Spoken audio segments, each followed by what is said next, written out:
Una storia incredibile quella che si sono trovati davanti i poliziotti del posto di polizia dell'ospedale di Padova, intervenuti 2 sere fa per fermare una donna molesta entrata in pronto soccorso. Una volta arrivati in area verde hanno trovato una quarantenne vestita solo con un camice bianco da dottore, intenta ad avere un rapporto intimo con un uomo che ha dichiarato essere il marito.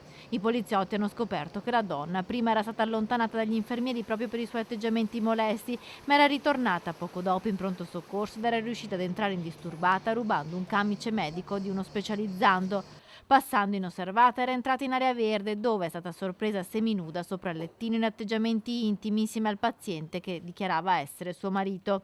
Una scena avvenuta alla presenza di numerose altre persone ricoverate in quel momento.